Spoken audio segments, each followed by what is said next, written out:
ሰላም ሰላም እንዴት ናችሁ ጋይስ? ቻሌንጁ እዚህ ደርሶ ነበረ እንደምታዩት ትናንትና።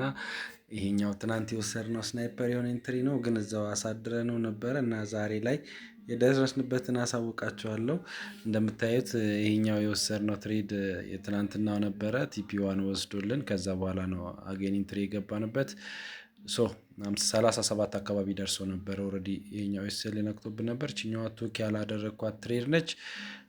እንደምታዩት ስናይፐር ኢንትሪ ገብተን ነበረ እና 52 ፕሮፊት ላይ ደርሷል። አሁን የቀረን ኦልሬዲ ወደ $8 ነበር ማለት ነው እና ትሬዱ እንደቀጠለ ነበረ። ዛሬ ላይ ደግሞ የምታዩትን የገባነው ስናይፐር ኢንተሪ አፕ ኤንድ ዳውን ነበረው።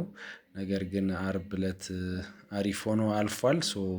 በ3 ቀን ውስጥ ይህን የመሰለ ትሬድ ቱክ ማድረግ ችለናል። ይሄ የትናንትናው ነበረ እና አክቹዋሊ $2 ፕሮፊት የነበረው ነው።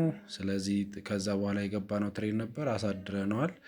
እንደምታዩት ኮንቲኒቲ ነበረው፣ አፕ ኤንድ ዳውንም ነበረው። ወደ ታች መጥቶ ሚሽን ኮምፕሊሽድ ሆኗል። እዚህ የምታዩት መጨረሻ አካባቢ ላይ 62 እንደደረስን ወጥተናል ማለት ነው። እንደምታዩት $62 ኢን ፕሮፊት ከ$10 ወደ $62 አሳክተነዋል ማለት ነው እና ይህን ይመስል ነበር ሳምንታችን።